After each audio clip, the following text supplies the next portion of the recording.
welcome to episode 480 of the DFO Rundown. As always, brought to you by Bet365.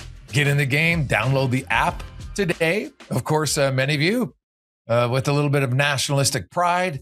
You got the World Cup of Soccer, both Canada, US, and Mexico. All the hosts are into the round of 16, which gets going on Saturday. Canada, of course, goes in against Morocco. Then the US is taking on Belgium. On Sunday, you've got England and Mexico. So check out all the action at Bet365. I'm Jason Gregor alongside Mike Rupp. And Rupper, it is, we're recording this on the 3rd. I didn't know this is like, you guys, the 4th is like a 6-day event, it seems, from afar. There's lots of fun. There's lots of food. My understanding is you're responsible this year. Your role is fireworks. How serious do you take your fireworks role? And how do you ensure that you avoid being one of the, how about this number? 10,000 Americans suffer injuries due to fireworks every year. Yeah. So this, me and my good friend are the firework conductors, if you want to call it, each year. We're pretty responsible. We keep things, generally just what we purchase is kind of self-sufficient as far as just light it once and get the heck away and let it go for a little bit. So, I know there's all different ways you could do it, and you get the mortars and the individual shots and all this different stuff. But man, it's still, from doing it for years, it still kind of scares the hell out of me. So I'm pretty particular with it and pretty safe with it. But yeah, I mean, this is it's an exciting time here in the United States. Obviously, 250 years. Happy Canada Day to everybody, that all the Canadian viewers, a belated one. But yeah, it's exciting, and it's like you said, it's drawn out. I actually went this morning before we got on this to record. And we had a little bit of a schedule conflict with going and getting the fireworks. Generally, we would have them all ready. And I live in New Jersey. We drive over to Pennsylvania, across the border, because there's different laws as far as what you could buy in Pennsylvania. And usually we'd have it done by now. And we did not. So we kind of had to push it and wait till this morning. So we're like, all right, this morning opens 8 a.m. We're going to leave here at 7. We're going to get there right at 8 a.m. Dude, we got there at 8 a.m. There was probably 35, 40 people waiting in line with shopping carts before you went in. So we were there for quite some time. But man, these places, the amount of money that gets tossed around is wild. And you're sitting out there, and in the parking lot, they have the building, and then they have the storage units, or like the little, the little pop-up, storage cubes. They're just, the doors are open because they're still bringing stuff in and put it back on and keep it stocked up. And those things are just full. And I know how much those things are. One little container of whatever was $800 in there. And this is sealing the floor all the way up and down all these trailers. Like, it's kind of ridiculous at the end of the day. But everybody needs to be careful, though. Dangerous stuff. Oh, so I actually looked it up while you were talking. It's average between 12 to 14,000 people visit hospital emergency rooms each year. There was 15 deaths last year due to fireworks, and 70% of them happen around the 4th, because that's obviously where the majority of fireworks are used. So yes, to all of our viewers and listeners, be safe around the fireworks. You don't want burns. You don't want injuries. Definitely, like, hey, don't drink and drive. Don't fireworks and drink. Like, come on. That's a big thing. That's like, a big thing. Ever, all of it is if you're shooting off, and I like, listen, I love having my drinks, but I'm having them after we do the fireworks. I'm not going to sit there and you try to be smart in those situations, but it's funny though, because there is something with, you have to fight like this inner, I don't know, it's like instilled in us is, maybe it's boys, maybe girls do it too, as young boys. Like, we grow up and we're thinking like, we want to shoot a bow and arrow. We want to shoot a gun, or toy guns or whatever. I was in there today and I saw this piece. I went in this aisle, and it almost looked like a Tommy gun. And so it had this the circular, and then they're all stocked in there. And I picked it up, And so it had the tube, and then it had a stake coming down like a 45-degree angle, which was clearly to stake into the ground and shoot up. But I'm holding it. I'm like, oh man, I wonder. And going through my head, and this is someone who's pretty conservative with shooting these things off. I'm like, wonder if I can light it and hold it like a Tommy gun and shoot them. And that's where my mind goes. And I'm like, no, we're not doing that. And it says clearly on it, not for handheld use. So if there's something with fighting that urge to shoot fireworks out of your hand, I don't know why we're so stupid, but we are. Oh, dude. Well, just anything. Like, think about, like, look at the Nerf guns they have nowadays. Like, my son went to I dropped him off at a party. I don't know, like probably last summer, I think late last summer.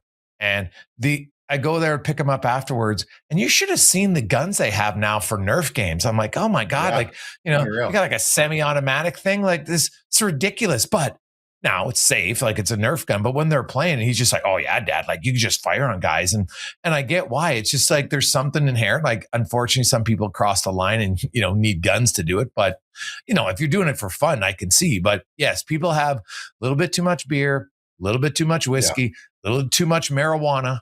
And all of a sudden, you're making a bad decision. So hopefully none of those, right? And to transfer into sports now, speaking of bad decisions, usually July 1st is a day where there's some bad decisions being made. Historically, a lot of times it's on term more than anything else. If you pay a guy big money and it's for 1 year or 2 years, I'm like, the odds of that crushing you long term are much lower, right? It's normally the term, and we saw it for years. Like, that's why the NHL, this is the last year that you could sign guys for 8 years to your own team, 7 years as free agents, because they're like, way too many mistakes are made. So now, right, they got to save them from themselves. And starting September 15th, it's max 7-year deals and then 6 for free agents. So you look at it, Rupper, but let's start first of all on a positive note. Did you have a few free agent signing deals that you really liked, and why?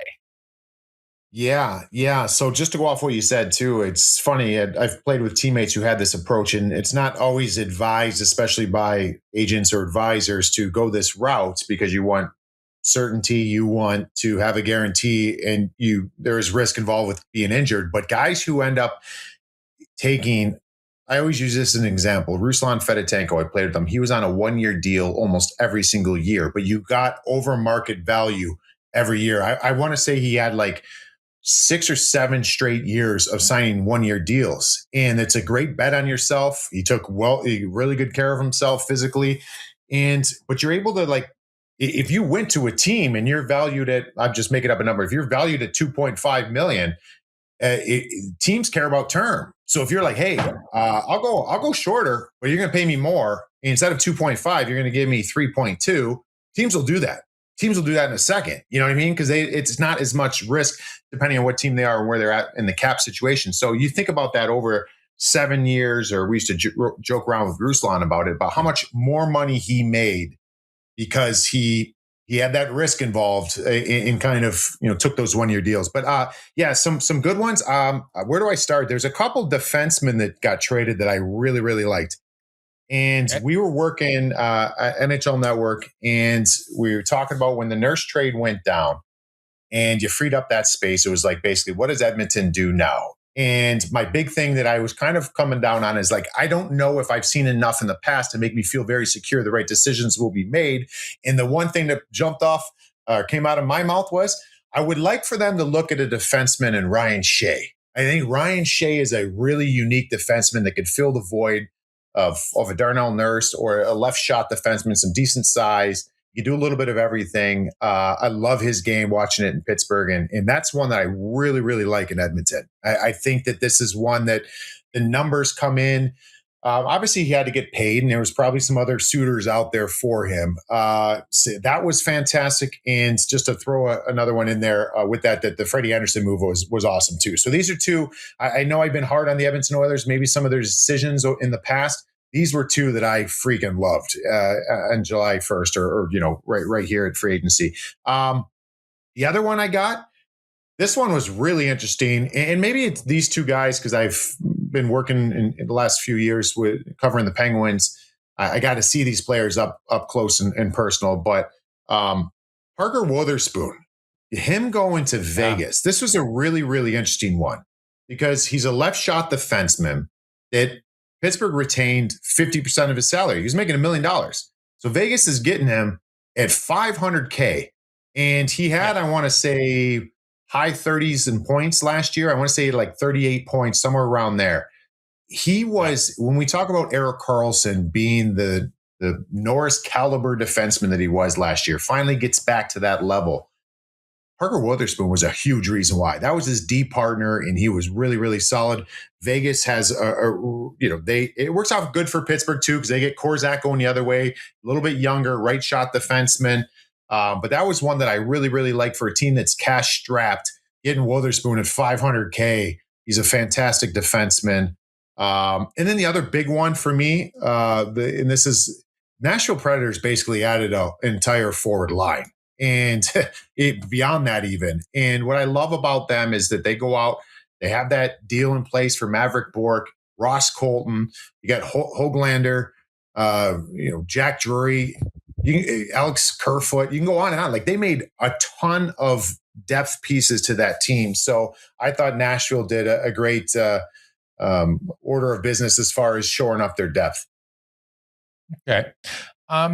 There was a few, and we're not going with the big ones automatic, but when I look at how the market played out and what some guys signed for, I thought Columbus getting Ryan Lomberg for $1.3 million was a bargain when you consider what a lot of those other physical bottom six guys went for. Right. So, we're kind of looking at value deals when you compare like his contract to Jeffrey Vial and others like that. He's at 1.3. It's like half price of them. I like that one.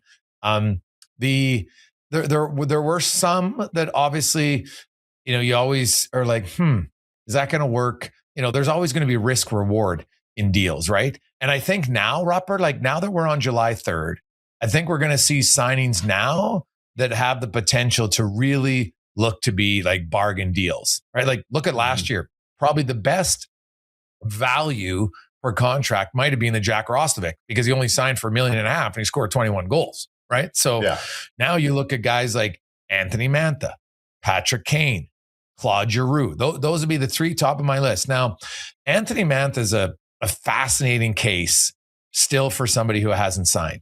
He scored 33 goals last year. Now, this guy scored 24 and 25 before. Injuries have always been an issue with him. He's a big body. Now, I know a lot of people point to, well, look at the playoffs, and he did nothing. It's a valid question. When you're that big, you would think that in the playoffs, it shouldn't be a problem with you. But historically, he hasn't been a great playoff player. But here's the thing, Rupp. There's lots of teams who need to make the playoffs. And so I'm like, hey, you sign a guy. If you're a top team, you're probably thinking about, okay, playoff potential. But if I'm a bubble team, if I'm Ottawa or teams like that, Toronto, you look at Utah, who did make it last year, but they want to get in now again. And Nashville, I look and say, man, if I could get Anthony Mantha.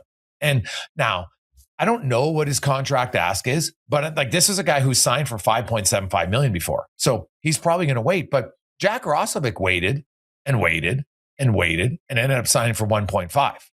And I'm curious about him. Now, I think Kane and Giroux are different because they're probably guys who are going to sign kind of where they want, right? They've got a short list of teams. It's a little bit about family, stuff like that. Mantha's a little bit different. Like you don't have a track record of Patrick Kane. You don't even have a track record of Claude Giroux. So you probably kind of got to go where teams want you. Now, he might, the longer this goes, have to pick a team where he thinks, hey, I can do a 1-year deal like Roslovic did. Because look, Roslovic got $4 million this summer, right? And so that's what he might have to do. But in the meantime, Rupper, if he's doing that, God, he's an enticing player because Anthony Mantha is skilled. You watched him lots in Pittsburgh, right? Like, what do you think he does best? And any reason why you think his playoff production hasn't been nearly as good as his regular season production? Yeah. So Anthony Mantha, I will say he has probably, since I've been doing this, been one of the more frustrating players to cover over the years. And the only reason why I'm saying that is because what we saw last year, you just felt like that was going to be a given every year. like he was going to be this force once he started to learn how to play with his size a little bit more. He obviously has a ton of skill, and he's got great set of hands. He can move. For whatever reason, he has had some injuries, so that's something that goes into it as well. But it just hasn't worked out, and it seems like it was funny last year when he started kind of on this hot. Remember, him and Justin Brazeau started off incredible in Pittsburgh. And I'm pretty sure that line there for a stretch to start the season was like Malkin, Brazeau, and Mantha. And so we started doing a dive on him. And it was really interesting because he had some injury-plagued seasons prior. So he was in Calgary prior, and he was hurt.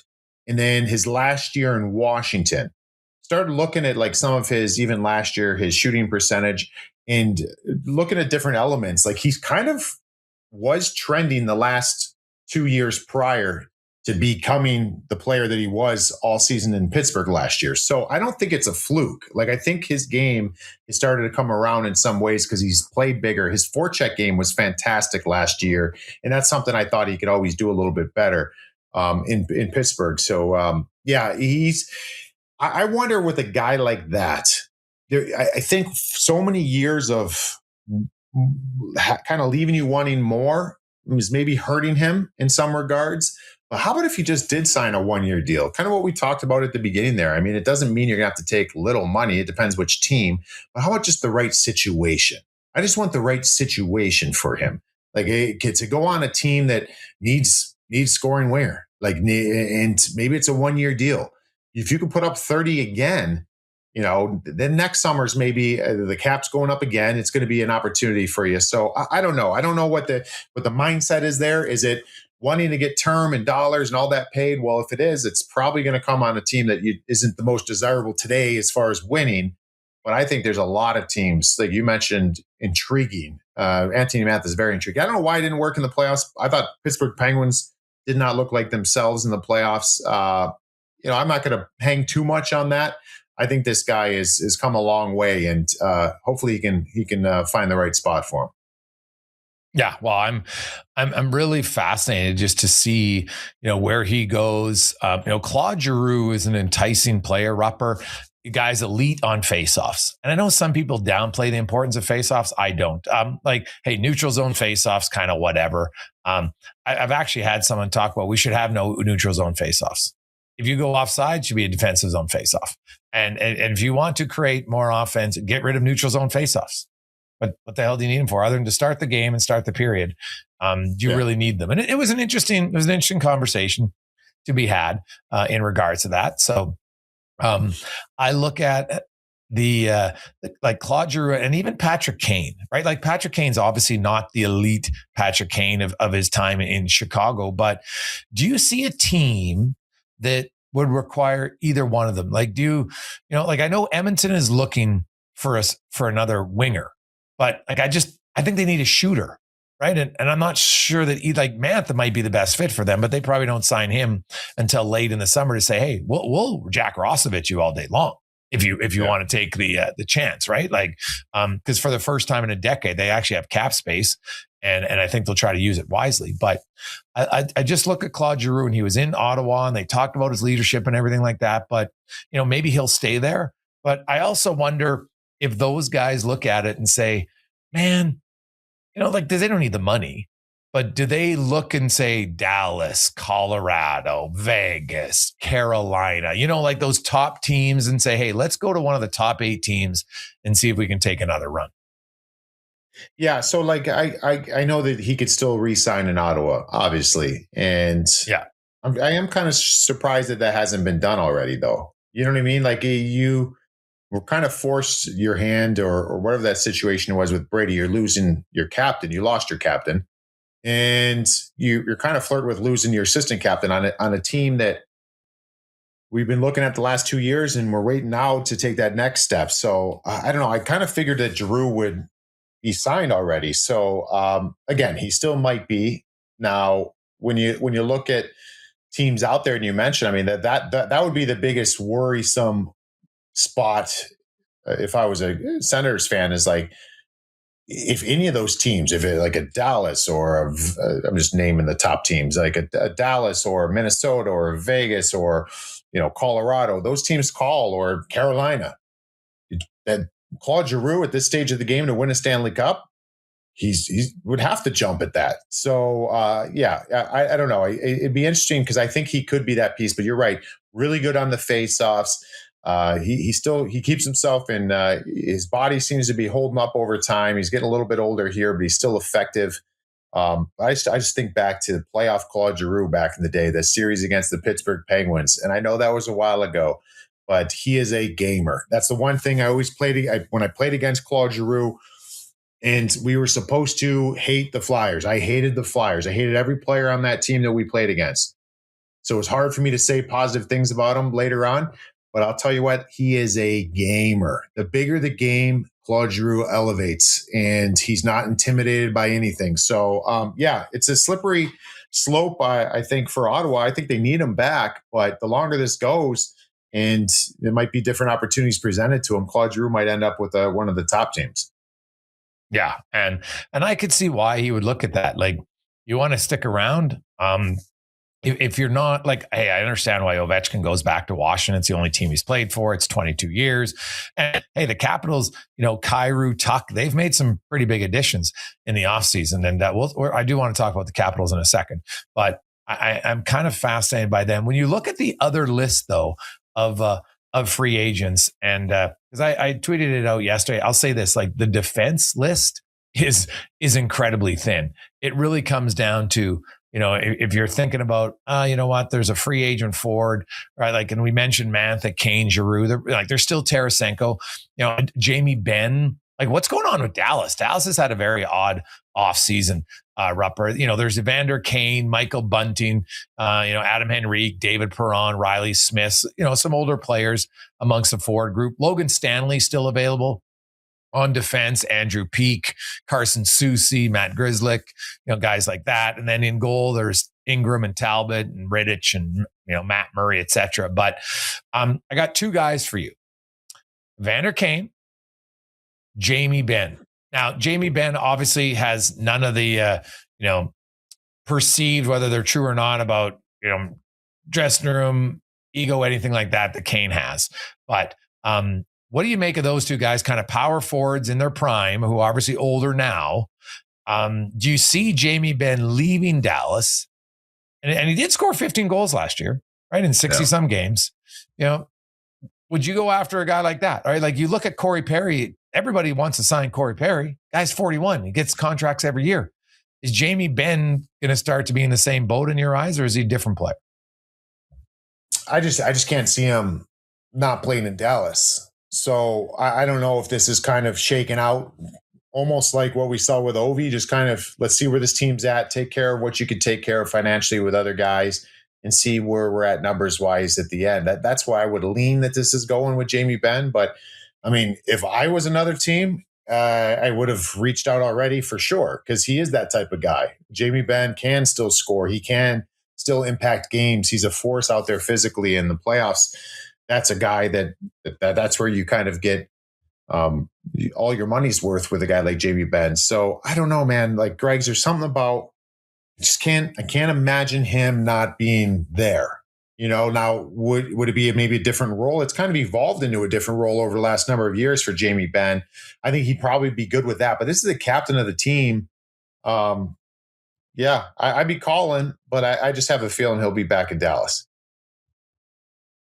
Okay. And what about Kane? Oh, man, Evander Kane. I don't know. I mean, we saw him in Edmonton. I thought at times, like, that was the right move for the Edmonton Oilers at that time. And if you recall, like, there wasn't a ton as far as teams probably giving Evander Kane an opportunity, because he was still under contract in San Jose at that time, I believe. Right. When that went down. He was serviceable. He's good. Then he got dinged up. I mean, he's unique. He's unique what he does. And just like we talked about with Jamie Benn, I mean, the things that Evander Kane can do for you, not many guys in today's game can do. So, he seems like he's been fine, at least from not making headlines with things that we used to once see with him off the ice or inside the locker room or whatever the situation. So, it'd be worth it. It's got to be the right type of room, though. That's why I was a little bit. I remember thinking when he went to Vancouver, obviously that's home.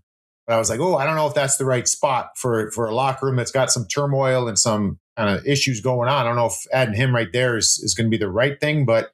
I don't know. I'd be a little more hesitant on Evander Kane, but at the end of the day, like you mentioned, if this summer continues to go on and you could get a good rate on Evander Kane and there's low risk involved with that contract, he's unique. I'd bring him in.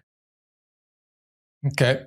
Yeah, I think he would be a player who, he's going to be on a show me contract for sure. I don't think there's much debate about that. And come in, you're not expecting him to be the player of the past fully anyway, but I could see a team as we get later in the summer looking, because a lot of times you could get a bargain deal, right? $1 million player. We talked about it with Jack Roslovic off the top. You get those guys, and I don't think all of your skill erodes. It's just a matter of how good of an offseason of training have guys had. That's the key. And I had Anze Kopitar actually on my show yesterday. And he was joking about how the one thing he's not going to miss, man, is training. Like obviously you miss the game and everything else, but he goes training. It gets hard work. Like to be committed to want to be a top dog, especially as you get older, Rupper, you almost have to work out harder in the summer than you did when you're younger just to keep up. That's just the reality. And guys love it. And the ones who keep playing longer, right? They love it. But that is a concern. And teams like you can talk, but I was told that some teams even ask for, okay, guys, let's see a video of you. What kind of shape are you in right now? Because that's just a reality when you're an older player later in the summer. Yeah. There's that part of it. And then I also wonder when players get older too, in this to go back to Evander Kane, I find, and I've talked to guys when I was done retiring, guys that I, were teammates with at different times. In every single player, whether you're a Hall of Famer, a grinder, you get to a point in your career where you got to swallow the pride a little bit, and you got to realize that you aren't what you once were. And we all want to win the Stanley Cup. And in order to win the Stanley Cup, I'd say if Jason Gregor was a career, you're popping up 35 goals a year and you're playing top 6 minutes, but now you're 35 years old. That's dropped off a little bit. In your mind, you're still, I'm Jason Gregor of 35 goals. I want to find the team that's going to put me in those positions. Hang on a second. What's the goal here? Because Jason Gregor at 35 that's going to score 20 goals and in top 6, you could get it done for some teams. But if you give me a Jason Gregor that's going to be on a third line and be a depth piece, that's a good hockey team. Like that's a team that it can be a contender. So I think that's the hard thing for players to process is, hey, am I okay with less for the bigger picture? If Evander Kane is okay with being on a good team, how about if he's a fourth liner? Will he be okay with that? Like that's an honest question that if you're going to have the conversation with Evander Kane, JB Benn has kind of answered that, I think, in Dallas because he has taken lesser of a role. But that's what makes him valuable. Like if you're looking at Evander Kane to play top 6, I don't know if your team's where you as good as you think they are. You know what I mean? So if Evander Kane can come in and play third line, fourth line, be productive, double-digit goals, be tough as nails. That's a good thing to have, but it's tough because not every player is willing to kind of give up maybe their ego in that process. Yeah, that is fair. Now, I do want to talk about Pat. I think he's got it. I was looking at Washington after Ovechkin signed Rupper, and there's no doubt in my mind they have the biggest forward core in the National Hockey League. Like they're massive. The Protas brothers are 6'6", 240 and 225. Wilson, 6'4", 225. Dubois, 6'4", 220. Tuck, 6'4", 219. Strome, 6'4", 200. Ovechkin, 6'3", 240. Boone Jenner, 6'2", 205. Leonard, 6'1", 205. Kyrou, 6'1", 190. Miro Shinchenko, 6'1", 185. Sort of 6 feet, 195. Now they've got Bolivier. And, they got Frank, who's faster, smaller guys. They also got Christel coming from the minors, who's an unreal player. And but I look at that forward group and they added Vinny Desharnais, and good for Vinny Desharnais, one of the nicest guys you'll ever meet. in the NHL. And, he got a life-altering contract there, 4 years at 4.2 for him. He's huge on the back end at like 6'7". But you look at that forward group, like the Protas brothers can skate, Tuck can skate. Obviously, Ovi's not as quick as he used to be, but you look at that team and it is clear that they are like, I want to see the Capitals and the Panthers this season, right? But if you're the Capitals, Rupper, I think you're going to try to just, physically intimidate some teams because like Wilson's skilled, Protas is skilled, Ovi obviously the greatest goal scorer we've ever seen. Tuck is skilled, like Dubois 60-point guy. Like they got a lot of size, but it's skilled size. It is. It's this group now. When you talk about those ads, Ovi obviously coming back, but then you're getting the Tuck and the Giroux ad. It's Jenner. Yeah, Jenner as well. It's an impressive forward group. Like the way I kind of looked at Vegas last year, and I said all season long, I thought Vegas had the deepest team as far as lines 1 through 4. I don't think that they had the best top line or the best second line or whatever you want to like, but as a collective group, they were as deep as you can get. This is going to be one of those teams now on paper. Because you look at that fourth line, you got Boone Jenner, who can play center, has played center, but looks to maybe be playing wing potentially here. You got Sortif, who is he is so good. He is so fun to watch. Justin Sortif can play. Yeah, he's got a ton of skill. You can make a lot of things happen out there. And then Beauvillier. That's your fourth line. That's a pretty good on paper, which doesn't mean anything. It's a really good fourth line. So then you talk about all the size that they have. And I think that that's the big thing that I'm kind of watching now with teams is we always talk about so much. I've said this with you many times, I'm sure. So it sounds a little repetitive, but teams focus so much on, and just even individual players, as parents, as youth hockey players, we focus so much on what kids are not good at, what they need to be better at. And then that's should go in life. Like we all want to get better in all different areas. But I love when you have people lean into, all right, we're going to get better in these areas, but this is what we do really well. And let's just keep leaning into that, making it very advantageous for us to go this route. That's the physicality, the size that the Washington Capitals have. Because you could look at that team and be like, we've got enough size. So we're going to, what don't we do well? Well, we had trouble scoring goals at times last year. So maybe we get this. And like, it's got to fit within the realm of what they believe in. And they believe in big, heavy hockey. That's why I love it when you have teams, the Florida Panthers, look at all the decisions they've made in this offseason. Do you think they need another agitator? They went out and got like 3 more. You know what I'm saying? So like, I think when teams have a recognition of this is what we do better than most, and we're going to keep it that way while kind of, we're going to tinker with these other things. That is much more successful approach, I believe, than just saying, hey, we're not a physical team, so we're going to go add Tom Wilson and that changes everything. No, it doesn't. It's one player. Your whole team has to play that way. So that's what I love about this Washington Capitals team. I think there's a belief in this is how we're going to play, and all our players can play that way. Yeah. I'm kind of fascinated now. You look at their back end. Obviously, Jacob Chikrin's their main guy, but they're bringing in another Hudson. So we'll see.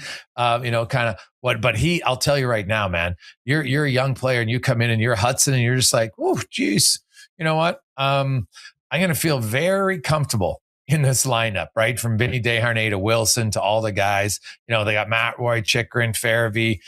I do think that. Sandin and Liljegren aren't going to be in their third pair. I think Hudson's definitely going to be playing, man. Like he came up last year. I know it's late in the season, but God, in his limited time, he looked good. And if you can move the puck up to their just hulking, and they can skate, like they're big bodies who aren't slow. That's what's impressive about Wash. I put them as clearly the number 2 team to start the season in the Metro Division. I honestly, I think Washington's is set for a bounce back season this year. Like I love the Giroux trade. Tuck signing the term. I don't love the term, but for the next few years, I don't see it being an issue. You bring in Boone Jenner. You got one final year of Ovi, and we know that Carberry kind of knows how to coach him and where to coach him, right? And I think Ovi it's funny, when he set the NHL record for most goals scored. Suddenly people were like, yeah, but Gretzky has more. And trust me, I grew up watching Wayne Gretzky, man. The player was unreal. but no one ever talked about most combined goals. It was never even discussed, really. And Gretzky has 1,016. Well, Ovi needs 11 to break that record. He's 1,006. So I fully expect that to happen this season, right? And and then they try. Well, what about the WHA? Like they're just reaching for everything. I'm like, dudes, hey, then if you're going to count the WHA, then you got to count Ovi's goals in the KHL. Like, figure it out. So either way, Ovi, I think, is any goal record will be his by the end of this season. And he scored 32 goals last year, which is wild. So I don't know if he can get to 32 goals again this year, but to me, I think it's probably a lock if he's healthy as a 20 goal man. And on that team, Rupper, like Washington is a team, like if I'm picking right now, and I know that it's too early, it's July, but I don't care. Like to me, other than Carolina, I don't see a team that's better than them in their division. Do you? No, they should be really the number 2 spot. I mean, Carolina's a runaway one. I think we'd all agree. I think the Metro was pretty weak last year. They were by far the best team. I think that still stands. I think there's some teams getting better. No one would probably got better than Washington here. But when you talk about Ovi there too, this is going to be the one thing for me is if, say, this team is playing at 2 in the Metro, maybe even pushing for 1, and things are going great, and this looks like a team that can go on a run. I'm so curious. That same conversation we just had, and when I said every player goes through it, from a top player through a grinder, where am I willing to make changes for the betterment of the team? I got to go back to Ovi on this because Ovi's game, he still got 32 last year. He's the greatest goal scorer that we've seen. And I wouldn't be surprised if he gets 30 to 40 this year. What's best for the team might be 5-on-5 minutes coming back a little bit. Is there a stretch this year? And I don't, maybe not. If he's going on a 40 goal pace, maybe you just ride it with where he's at. But if they ever got to the point where the best thing for the team to do was to give Ovi third line 5-on-5 minutes, would he be okay with that? I think he would be. I'd like to think he would be, maybe to go out and win another Stanley Cup.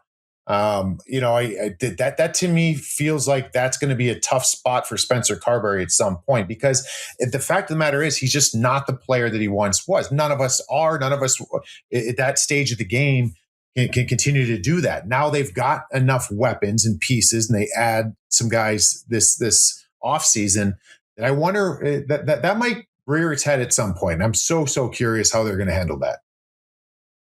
Yeah, no, definitely. Now, after free agency, I think Washington, if you look at the trades and free agency, I've liked what they've done. Is there another team you've really liked in free agency? Well, I kind of touched on Nashville being the main one for what they've done. I love the moves that they've made. I'll probably throw out I thought the LA Kings were undercover pretty good in what they did, and so the LA Kings getting Matt Zuccarello at $1 million. I don't even know how you did that because, this guy's put up 50 still, like 50 some points, I think, last year. He can make a lot of different things happen out there. Then you go, what were the other ones you had? Was that Paula? Let me go pull them up right here. Because you had some depth pieces that they did a really good job at kind of adding to that lineup. Now, the big thing is always going to be, can they score goals? Can they score enough goals here? You get Panarin an entire season. You go Zuccarello, who let's not forget, Zuccarello played with Kevin Fiala in Minnesota, and they had some nice chemistry. So maybe they could find that again. Eric Holla, I like his versatility that he has. And then obviously bringing Corey Perry back. So I don't know. I think by committee, this team got better. Do they have enough high-end goal scoring to get it done? We'll see. But I like some of the moves that they made as far as just adding some depth pieces. Well, I got old, man. I'll say that about the Kings. They signed a lot of guys like Eric Hollis, Scott Lawton, Corey Perry, Matt Zuccarello was the other one they added for $1 million, but he's got a pretty big signing bonus for them. And I've noticed a lot of people are looking at like the bonus overages for some teams. But I think people have to wrap their head around the cap is going to go up to 113 next year. Mm-hmm. It's already 104 now for this coming season, and there's just not a lot of teams that are going to be spending to that threshold, man. And so I think some teams aren't caring. They're not going to care about bonus overages a little bit. Like look at Washington, and there's 4.5 of that for Ovi is going to be probably dead cap space. Well, unless they don't get all the way to the ceiling this year, we'll see. But I won't be surprised to see more teams in the future sometimes saying, yeah, whatever. Because now I don't know how much longer the cap can keep going up $9 million a year. We'll see. But if it keeps doing that, Rupper, you watch. And I'll just tell people, the reason they put in a salary cap originally was there was too much of a discrepancy. In the late 90s, early 2000s, there was like 6-7 teams who spent. Now, they didn't always win. Hello, Rangers. But I think the NHL is going to start creeping that way again. You're going to see some of the haves and have-nots and some owners, like we see in baseball, where you've got a pretty big disparity in what you're spending. I know there is still a floor that you have to get to, but if your floor and your ceiling are $30 million apart, that's a pretty big gap that's going to lead to some teams willing to spend way more than others.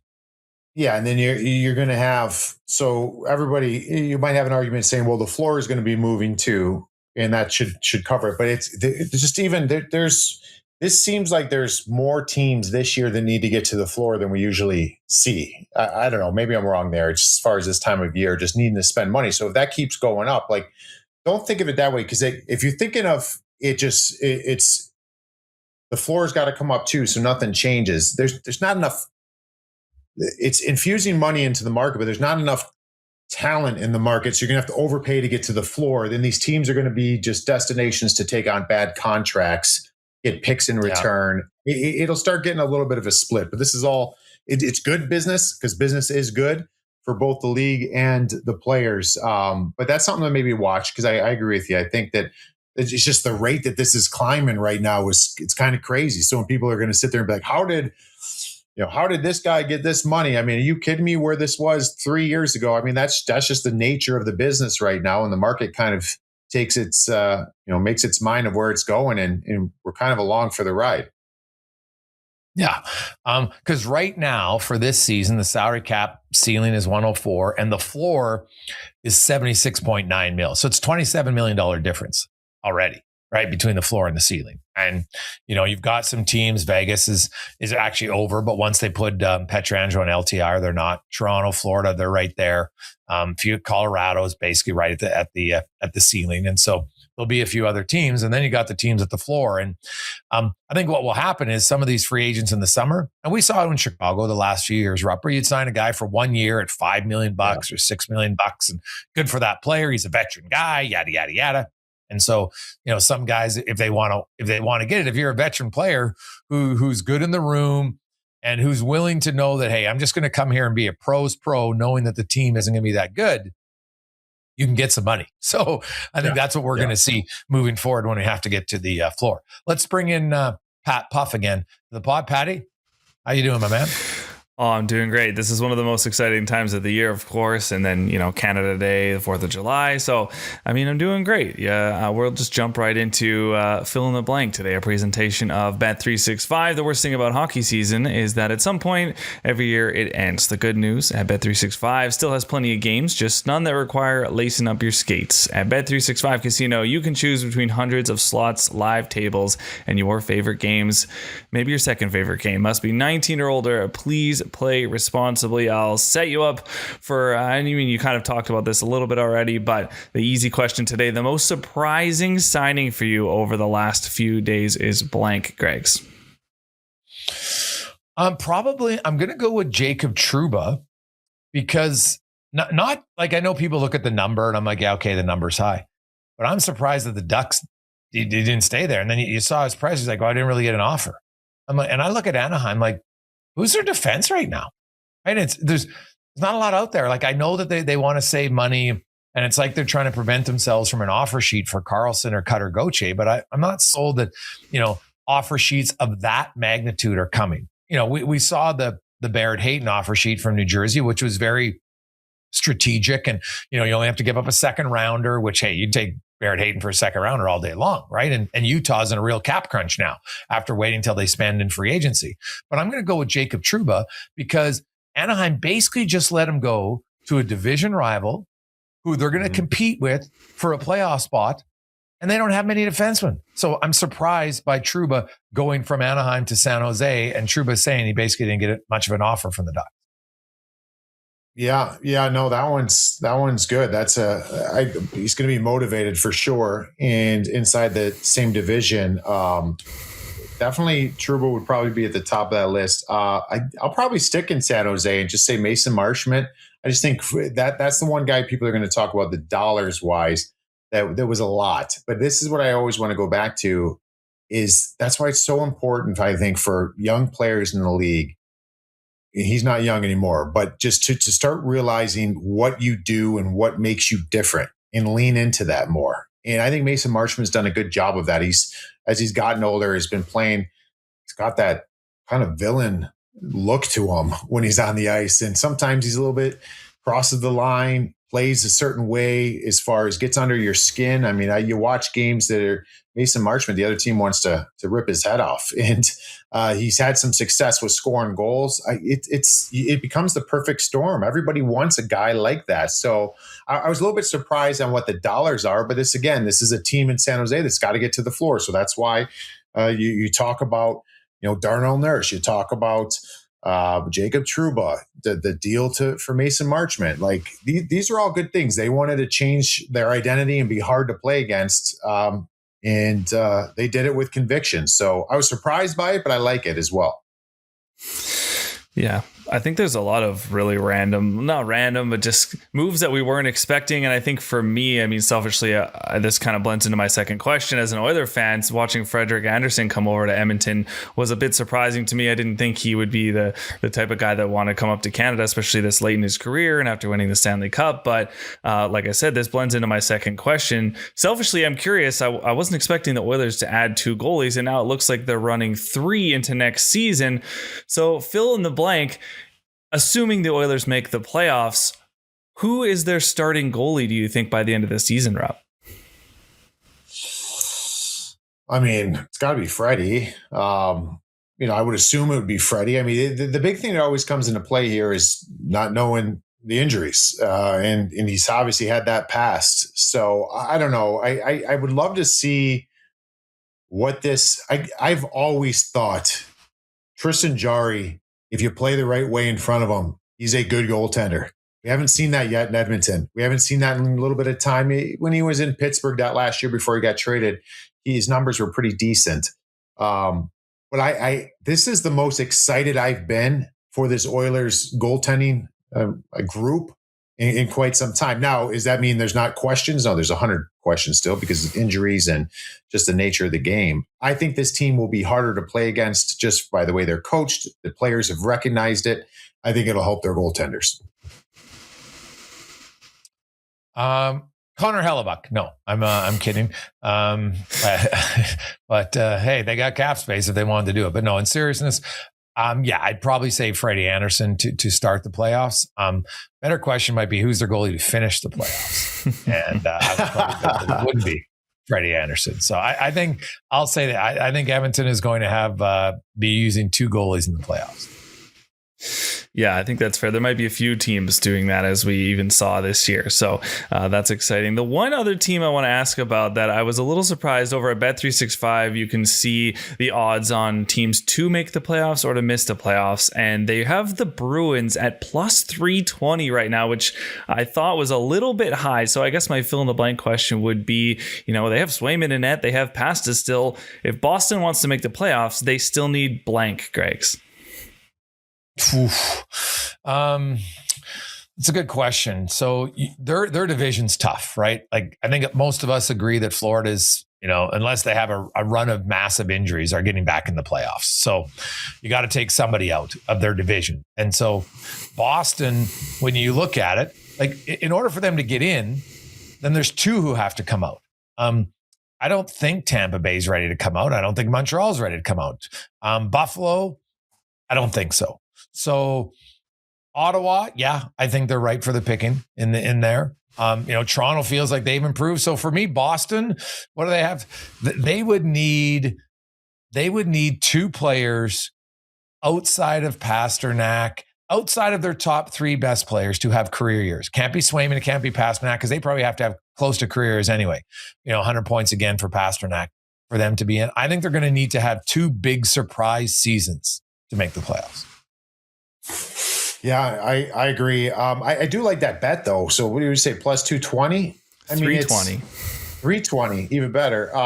It's good value because I think that there's so many mediocre teams, and I would put this team in there in the East. So I think there's going to be teams that are better. I think they're going to be better. We'll see if that actually happens. I think there's some teams that are going to come back a little bit. I still think the Eastern Conference is a bit of a, I don't want to say misfits is the wrong way of putting it. There's teams that I don't know if they're good or not. And some of those teams, I don't know if they're good or not. They made the playoffs this past year. So I think this team, when you look at the roster, could do it. But the big thing to answer the question, JJ Peterka has got to pop. He's got to be a 30-goal guy for this team. If he can do that and take some of the pressure off of a Pasta, off of a Geeky, this team can get in. Yeah, I think that's fair. Like, I hadn't really considered the fact that the Atlantic is a lot deeper than it used to be. But I mean, at the same time, I'm not fully convinced the Sabres got better this offseason. Not saying they're going to miss the playoffs, but there's definitely some question marks all around the league, especially in the East, though. But that's all I have for you guys for Fill in the Blank today, brought to you by Bet365. Rupper, as we head down, like the Anaheim Ducks, I do want to talk about it because I quickly was looking, like the Anaheim Ducks, like to me,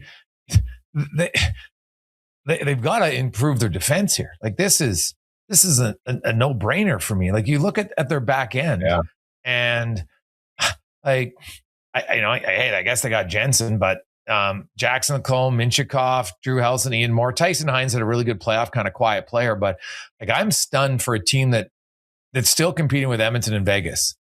That they really, it's almost like they took a step back. That's 4 D-men from their team. Now, I know Zellweger didn't play a ton in the postseason for them, and obviously they didn't want a small defenseman, but I'm surprised at the offseason. Now, maybe I'm wrong, but they also traded McTavish, right? Like, what do you make of the Ducks offseason so far? Aren't they, like, to me, they're the most head-scratching offseason of any team. Yeah, so it makes me think, like, is there something bigger that's coming still? Is there something that you would think there is? So a team that made the playoffs maybe arrived early, if you want to call it that, as far as getting back to the playoffs, or at least looking like they're a team ready to take that next step. Think of just like Zellweger, just with the age and what he potentially can be. So you move on from that, and that's fine. I mean, you make that decision in-house. Then also you've got your captain in Gudas gone. You've got Trouba gone, and John Carlson gone. So like that's 4 of your D-core there, and a lot of it is the veteran guys that have kind of been through it. So I think something needs to be done on the back end. I would have to assume there's a plan in place here to make that back end better. But right now, as we stand, it looks a little sparse back there. But yeah, it'll be interesting to see what this team does, because this is where the pressure starts getting mounting on a team like that, because they've made the playoffs, and now it's like, all right, what are you going to do for an encore? Right now, they don't look like a better team on paper than they were last year. No, they don't. Like you look at Edmonton, the team they beat, and now Edmonton did have lots of injuries, but still the Ducks beat them fair and square. And I would think Edmonton's improved. And so that's why getting to the playoffs is a great first step, but then staying there and trying to move up, it's harder, right? Like it's easier to go from being a non-playoff team to being a playoff team than it is from being a playoff team to a cup contender. And I look at Anaheim right now. Now, the season, we're only on July 3rd. There's lots of offseason. As you said, maybe there's some other moves coming. But to me, the Ducks don't look like a better team right now than they were when the season ended. Now, they'll get a little bit better internally, because I still think Leo Carlson hasn't popped yet. Like Cutter Gauthier could probably be a 45, 50 goal scorer in the future. So they'll get some internal improvement. But I look at their back end, and I'm like, I'm not sure how their back end is better.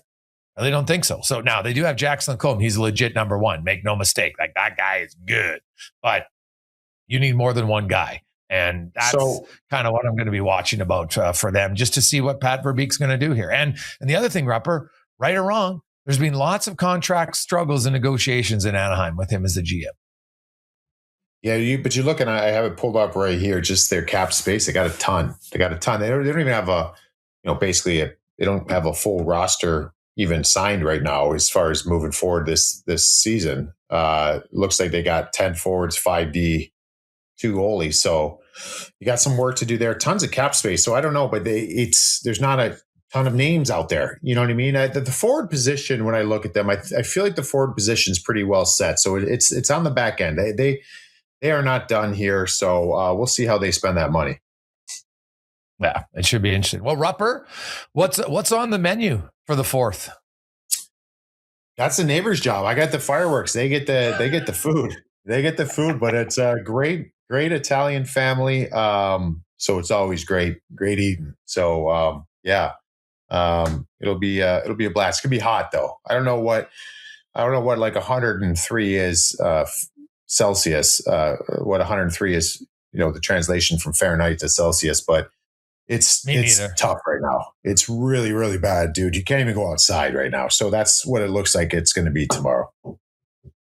Really? So what is it? Did you say in Fahrenheit, 103? Yeah. Dude, that's like 39.4 in Celsias. No thanks. And God, it's like really thick humidity too. It's brutal right now. Yeah. So you wear the shirt just so you can sweat with it. That's really what. Yeah. For sure, aren't you? You're wearing a no sleeve, thin muscle. That's what you're wearing, isn't it? I should. I might have to do it now. I mean, it's either that or wear a bandana too. You're gonna wear a bandana on your head. Bandana. I mean, just think of the beaten up sweat on this bald head just running out my face all day tomorrow. So it'll be fun, but it'll be hot. So I might take some breaks inside. Oh God, yeah. That is, buddy, 39. No thanks, man. Like I like 30, 31, especially when you're at the ocean. Go to Hawaii. There's just something about it. Like to get the breeze, it's a little bit cooler. But man, I went to Arizona once. And it was like 40 and it's dry heat. And I'm like, and it thankfully is dry heat, but still I was like, dude, you can barely, you couldn't even touch, to open your car. You had to put gloves on because the handle was so hot. Like, no thanks. I don't know how the people do that, man. Like, I know people are always like, how the hell do you live in the wintertime? When I'm saying it's minus 30 for a short period of time. Minus 15 is nothing, right? I get used to that all day long. But when it's hot, you can't get away. Like if it's cold outside, I just dress warm and I start working and now I'm warm and everything's fine and it's okay. When it's plus 40, man, or 103, there's nothing you can do. Unless you get one of those spritzer hats, right? You put it on your head and it's just like misting on you. How the hell do you stay cool? Like, no thanks. I can't do it. I do have one of the best investments, little purchase I made. We got it for like the baby stroller, but you go to like Home Depot and you get one of the brands, whether it's like DeWalt or the whatever it is, Ryobi or whatever.